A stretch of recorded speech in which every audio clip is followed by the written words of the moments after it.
Shalom, haleluya, puji Tuhan. Hari ini kita bersyukur bahwa Tuhan masih memberikan kita nafas kehidupan dan Tuhan masih mengizinkan kita masih ada. Itu semua karena anugerah Tuhan. Baik di tengah kondisi situasi keadaan dunia yang sedang mencekam, bahkan di seluruh negara, hampir 160 lebih negara, di mana negara ini telah diserang oleh virus yang namanya virus corona, yang mungkin saat ini membuat sebagian orang menakutkan, yang mungkin sebagian orang khawatir, takut, cemas, dan lain sebagainya. Nah, mari kita belajar daripada firman Tuhan. Apa yang Tuhan inginkan melalui kejadian seperti ini. Saya yakin dan percaya ada maksud rencana Tuhan, di mana Tuhan izinkan ini terjadi. Karena memang firman Tuhan berkata bahwa sehelai rambutmu tidak akan terjatuh tanpa seizinku.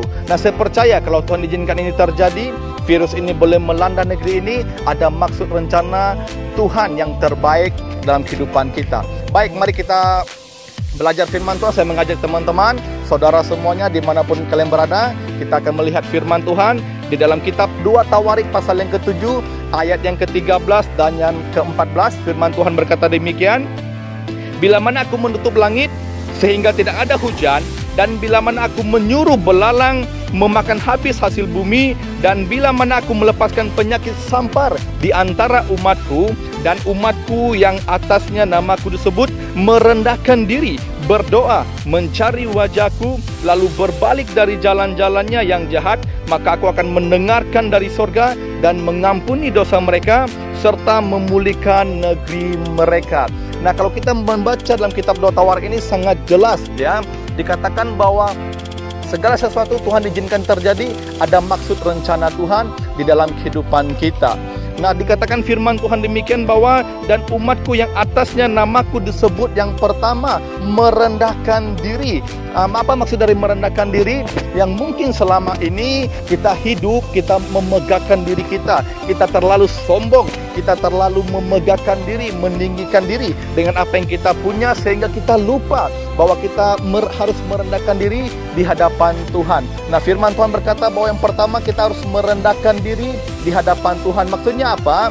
Mari kita sadar bahwa segala sesuatu yang kita miliki adalah milik Allah, dan kita harus merendahkan diri, artinya kita berserah sungguh-sungguh di hadapan Tuhan. Dan yang kedua dikatakan bukan hanya merendahkan diri, tetapi Tuhan ingin kita pergi ya, artinya datang mencari wajahnya dan berdoa.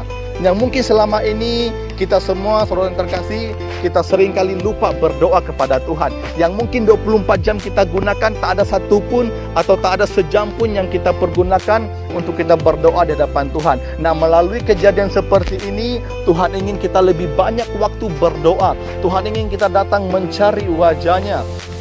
Dan Tuhan ingin kita berserah sungguh-sungguh, bersekutu sungguh-sungguh. Nah, sekarang pemerintah mengajukan atau memberi saran ya, atau menghimbau untuk setiap keluarga di mana harus stay di rumah. Artinya mari waktu yang ada ini bersama keluarga kita pergunakan untuk kita berdoa bersama keluarga kita, datang kepada Tuhan, mencari wajah Tuhan. Dan yang ketiga dikatakan bahwa apa?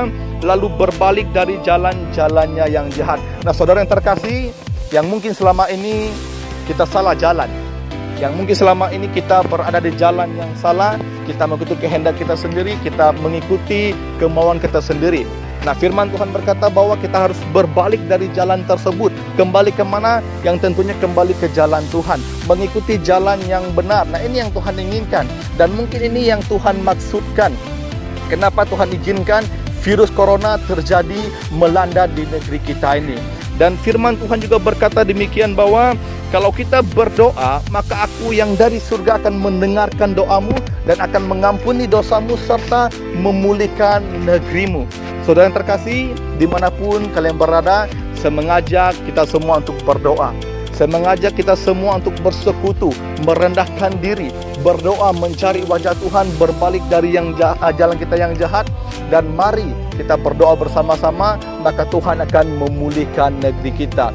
Bagaimanapun usaha manusia, bagaimanapun kerja keras kita, saya pikir kalau kita tidak mengandalkan Tuhan, maka sia-sialah pekerjaan kita. Hanya Tuhan yang sanggup memulihkan negeri kita. Tuhan Yesus memberkati semuanya. Shalom.